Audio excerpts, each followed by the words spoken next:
सहाय राधा स्वामी। सबका आगे हाथ जोड़ के विनती है,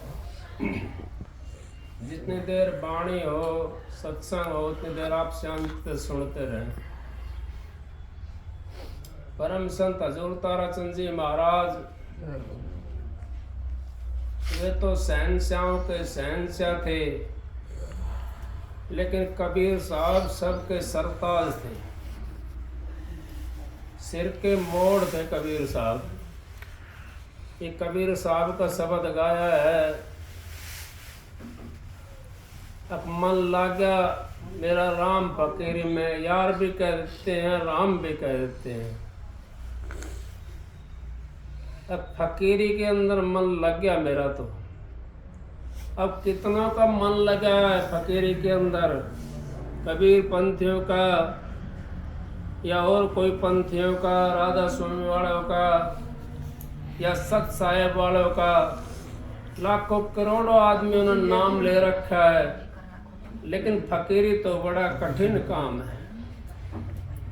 फकीरी तो इतना कठिन काम है जिसका कोई वर्णन नहीं कर सकते हम, क्योंकि महाराज जी भी कहते हैं और बहन जी भी कहा करें, अब साधु होना बड़ा दुवेला, जीवत ही मर जाना है। अब जीता जी कौन सा साधु मरा है? कितने सत्संगी हैं, कितने करोड़ सत्संगी इस हिंदुस्तान के अंदर और विदेशों के अंदर हैं, लेकिन कितने जीवित मर रहे हैं। कोई किसी के पीछे भाग रहा है, कोई किसी चीज के पीछे भाग रहा है, कोई धन के पीछे भाग रहा है, कोई संसार के पीछे भाग रहा है, कोई परिवार के पीछे भाग रहा है। सारे भागने में लग रहे हैं। आप गंगा जी के ऊपर जाते हो तो देखा होगा, सुबह शाम तक कभी इधर भाग जाएंगे, कभी इधर भाग जाएंगे। कितने फकीरी के अंदर हैं। अब फकीरी के अंदर कौन है? फकीरी के अंदर तो ये संत महात्मा जो आते हैं, कोई कोई बिरला अरब खरब में एक महल को चाहिए। नित्यानंद की वाणी है, अगर अरब खरब में कोई एक आध फकीर मिलेगा आपको, फकीर भी नहीं मिलेंगे। मेले तो बहुत हैं, कितने मेले लग रहे हैं फकीरों के, लेकिन फकीर कहते किसको हैं? फकीर नाम किसका है? जब हम मोह के अंदर फंसे बैठे तो हम क्या के फकीर हैं? हम क्रोध के अंदर फंसे बैठे तो किस चीज के फकीर हैं? अगर अहंकार के अंदर फंसे बैठे हैं तो हम किस चीज के फकीर हैं? लोभ के अंदर फंसे बैठे तो हम किस चीज के फकीर हैं? और काम के अंदर फंसे बैठे तो हम किस चीज के फकीर हैं? नहीं कही कबीर साहब ने, कामी क्रोधी लालची गुरु इनसे न भक्ति होए, भक्ति करे कोई सूरमा जात वर्ण कुल खोए। अब कोई सूरमा मिलता है फकीर तो, जो अपने जाति को और वर्ण को कुल को भी खो देता है। कैसे खोता है कुल? अब कुल को त्याग देता है फकीर। सिद्ध तारा तन आपनो साधु तारा खंड, सोई सतगुरु बंधिए जो तारा ब्रह्मांड। अब सभी मिल जाएंगे आपको कहने वाले, अगर मैं भी ब्रह्मांड को तार दूंगा, मैं भी ब्रह्मांड को तार दूंगा, लेकिन ब्रह्मांड को तारने वाले आपने देखा होगा, आप तो बहुत पुराने सत्संगी हो। अब कितने सत्संगी है? कोई तो कहीं बैठा है, कोई राय रंग के अंदर बैठा है, कोई सोहंग के अंदर बैठा है, कोई सतनाम के अंदर बैठा है, लेकिन तारण कहाँ पे होता है? तारण तो स्वामी महाराज के देश में होता है। इससे पहले तारण नहीं होता। इससे पहले तो काल माया के देश है ये कहिए सतलोक सब नीच निशानी, वह मेरे प्यारे राधा स्वामी। अब सतलोक तक सब नीच निशानी, वह मेरे प्यारे राधा स्वामी। कबीर साहब की वाणी है, मेरी वाणी नहीं है, ये कबीर साहब की वाणी है। कबीर साहब कहते हैं संतों का तो देश निराला है। अब कौन सा देश निराला? संतों का देश। अब संतों का देश तो आंखों से ऊपर है, आंखों से नीचे तो संसार का देश है। ये उन फकड़ों का देश है जो अपना रोजगार चला रहे हैं। मैं किसी की बुराई नहीं कर रहा हूं, क्योंकि बुराई तो मेरे सतगुरु ने भी किसी की नहीं करी, लेकिन सच्ची का वर्णन करा मेरे सतगुरु महाराज ने, ताराचंद जी हजूर साहब ने सच्चाई का वर्णन करा है। सांच बराबर तप नहीं और झूठ बराबर पाप, जिसके ये सांच है उसके ही आप। सच्चाई के बराबर तप भी नहीं है और झूठ के बराबर पाप भी नहीं है। हम तो यहाँ झूठ को देश में फंसे हुए हैं, झूठ का पसारा हमने फैला रखा है और झूठ का सहारा लेकर के हम तो लूटने के लिए लगे हुए हैं जनता को, इस संसार को लूटने के लिए लगे हुए हैं। लेकिन संसार भी ऐसा ही है, क्योंकि संसार भी यूं सोचता है अब मेरे को तो आज ही पर्चा चाहिए, आज ही मेरे को तो उस मालिक से पर्चा चाहिए और मेरा आज काम बनना चाहिए। लेकिन काम बन जाता है जिसका विश्वास होता है, जिसका विश्वास होता है वो बाजी को पार ले जाता है, और जिसका विश्वास नहीं होता वो फंस जाता है। क्यों, कैसे फंस जाता है? अब ना तो वो इधर का रहता ना उधर का रहता, क्योंकि ना तो संसार के अंदर रहा और ना परमात्मा के अंदर रहा। परमात्मा से मिलना है हमने। कबीर साहब ने कितने सुंदर मिसाल कही है, मन लागो मेरे यार फकीरी में। फकीरी कहां पर है?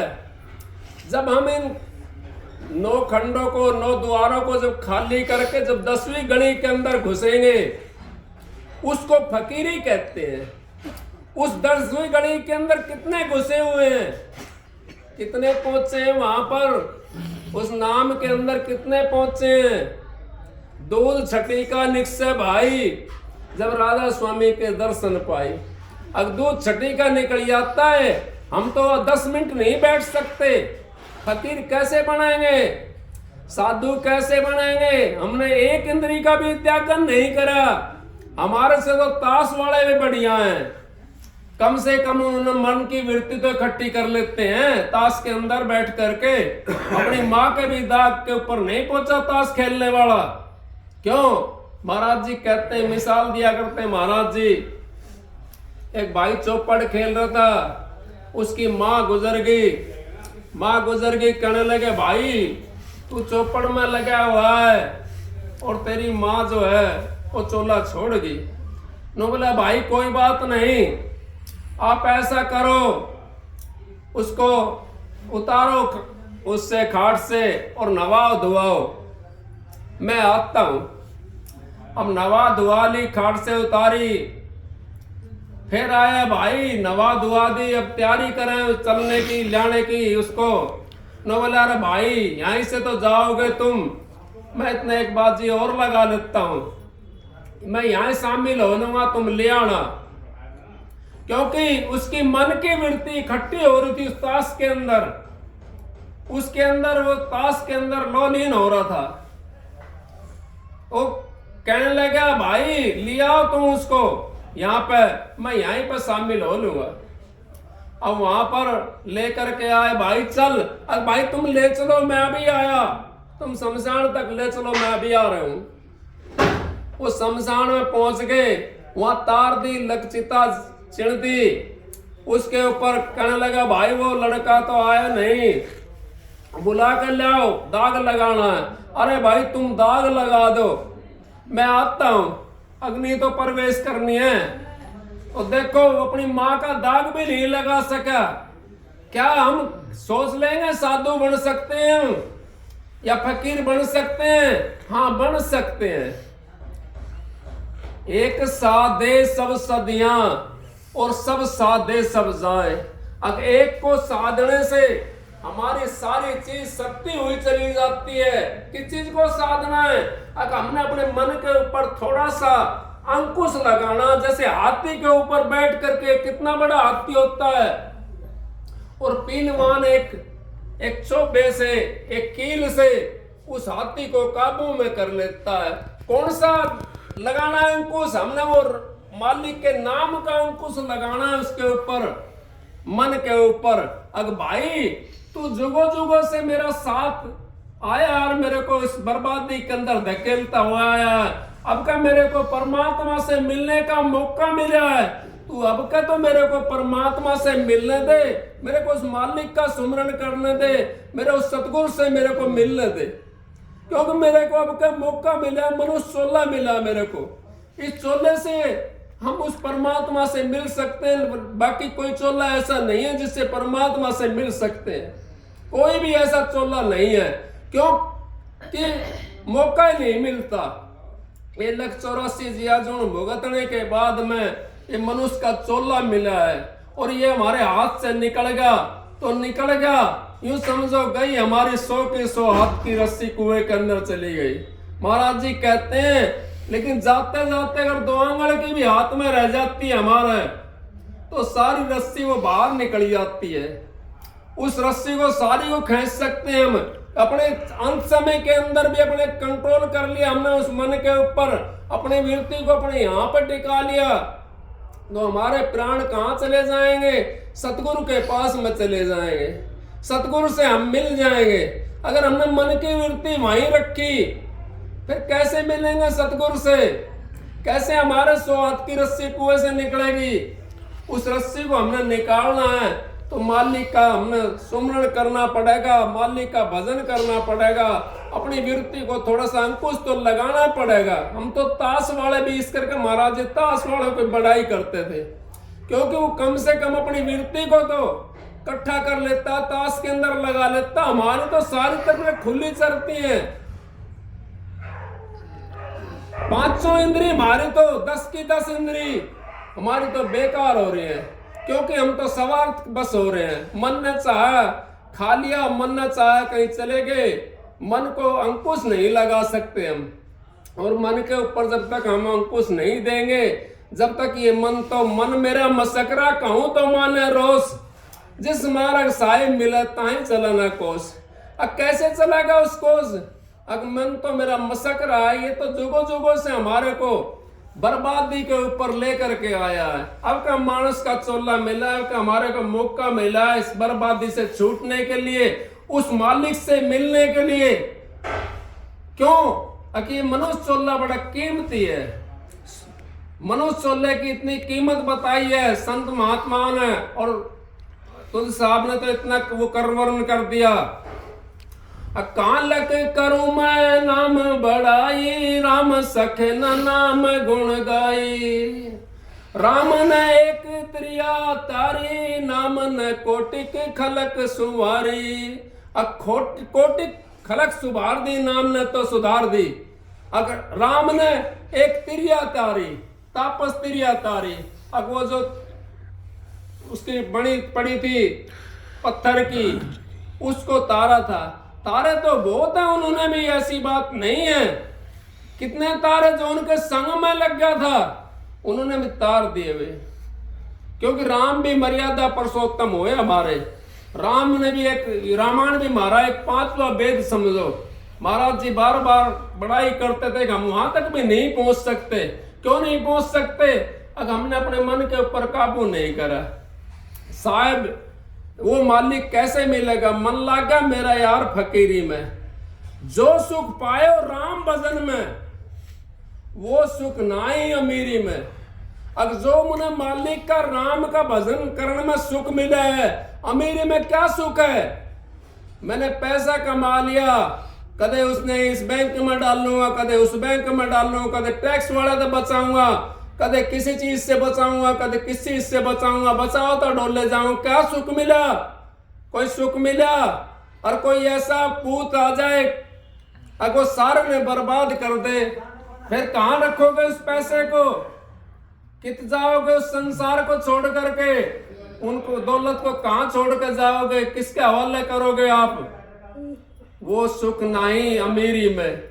अगर जो तुमने कमा लिया, जो सुख पायो राम भजन में, वो सुख नहीं अमीरी के अंदर। अमीरी के अंदर वो सुख नहीं है। जो मालिक के नाम का सुमरण करके देखो आपको शांति मिलेगी उससे।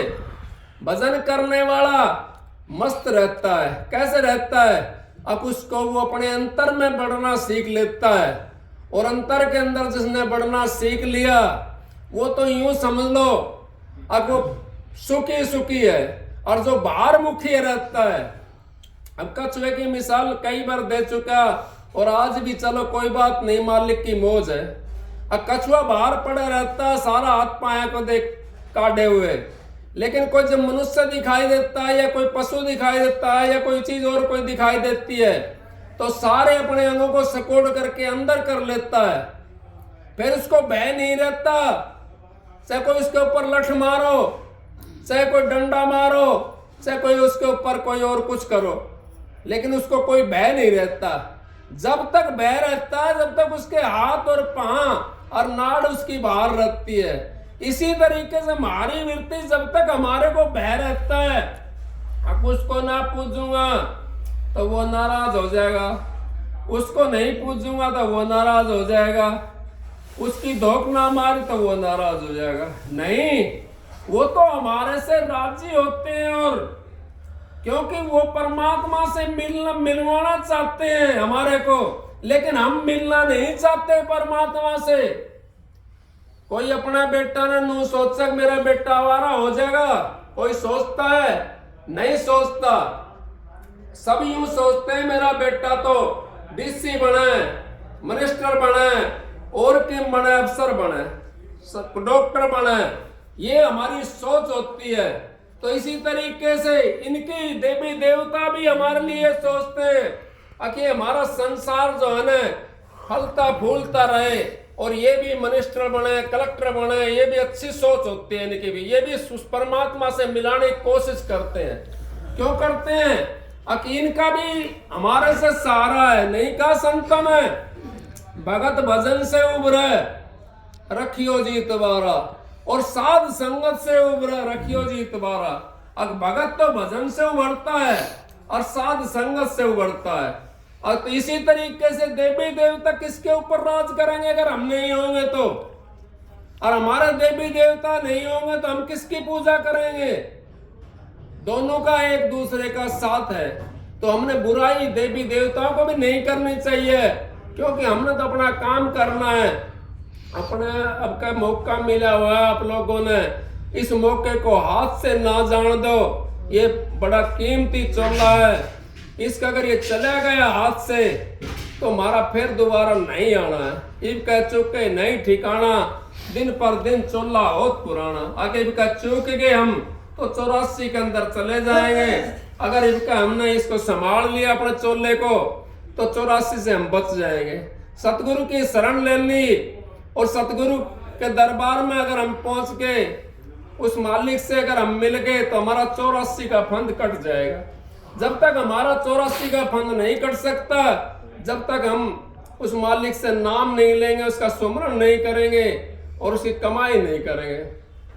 कमाई भी नहीं होती कोई बात नहीं है, सुमरन भी नहीं होता कोई बात नहीं है, लेकिन आप अपने सतगुरु के ऊपर विश्वास तो रख सकते हो। ये काम तो हम कर सकते हैं। अगर हमने नाम लिया है, जिससे भी नाम लिया हो, मैं ये नहीं कहता आप मेरे गुरु का सुमरन करो या मेरे गुरु के ऊपर विश्वास रखो। आपका अपने गुरु के ऊपर विश्वास रखो, आपका उससे उद्धार हो जाएगा। क्यों हो जाएगा? अब वो जहां तक भी है, जिस जगह तक भी है, महाराज जी ने तो इतना खुला करके कहा था।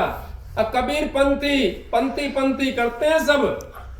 कबीर पंथी सौंग से ऊपर जानते नहीं, और सौंग का खाली नाम जानते हैं, उसका रंग रूप भी नहीं जानते, उसकी मंजिल को भी नहीं बता सकते कैसी मंजिल है।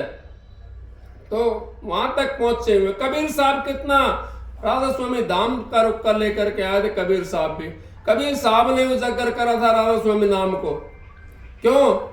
उस टाइम का नाम था तुर्कानी जोड़ था, पर्दे के अंदर दिया धर्मदास को, और पर्दे के अंदर दे करके फिर उल्टा बंद लगा दिया धर्मदास तो लाख दुआई सार भेद बाहर न जाए। अब वो भेद बाहर नहीं जाना चाहिए, उससे आगे बंद हो गया। अब कहते हैं हम भी राधा स्वामी, हमारा भी मालिक पूर्ण है। मालिक सबका पूर्ण होता है। जो जहां तक पहुंचा हुआ है वो अपनी स्टेज के अंदर वहां तक ले जा सकता है। मैंने जो रास्ता देखा हुआ है, और मेरे साथ कोई कहने लग जाए भाई मैं तेरे साथ चलूं, मेरे को रास्ता बताना, तो जहां तक मैंने रास्ता देखा है वहां तक का मैं बता सकता हूं, उससे आगे मैं कैसे बताऊंगा रास्ता? तो इस तरीके से हमारा गुरु कोई भी ऐसा नहीं है जिन्होंने गुरु बना रखे हैं। गुरु सबका है, लेकिन फर्क इतना होता है अगर जो जहाँ का पहुंचा हुआ, जिस स्टेज पे पहुंचा हुआ है उस स्टेज तक हमारे को पहुंचा सकता है, बाकी उससे आगे नहीं पहुंचा सकता हमारे को। तो इस करके हमने पूरे गुरु की शरण लेनी चाहिए, उस मालिक की शरण लेनी चाहिए, जिससे हमारा का इनका ये मौका मिल गया हमारे को मानुष 16 का, और इनका हम चले जाएंगे। अगर पूरे की हमने टेक नहीं पकड़ी, पूरे की शरण नहीं ली, तो उस मालिक से कैसे मिलेंगे? हम तो फिर अधूरा रह जाएंगे, फिर दोबारा आना पड़ेगा जन्म लेकर के। आप नरक में तो नहीं जा सकते, लेकिन जन्म तो लेना पड़ेगा दोबारा, क्योंकि आपका जब तक पूर्ण जहां पे मुक्ति है उस धाम तक अगर नहीं पहुंचे तो कैसे मुक्ति होगी? अब दिल्ली में कोई सामान मिलता है, दिल्ली में कोई चीज मिलती हो, दिल्ली में प्रधानमंत्री बैठा है और कोई इन्हों कहे भाई ये गुड़गांव प्रधानमंत्री है, यहाँ पे प्रधानमंत्री है, तो कैसे पहुंचोगे आप दिल्ली जाना पड़ेगा प्रधानमंत्री के पास में। वही प्रधानमंत्री के पास में हमने पहुंचना है, उस मालिक के पास में पहुंचना है, उस सतगुरु के पास में पहुंचना है जो हमारे को मुक्ति दिला सकता है। उसके पास में अगर हम चले गए तो हमारी मुक्ति हो जाएगी, नहीं तो फिर दोबारा जन्म लेना पड़ेगा।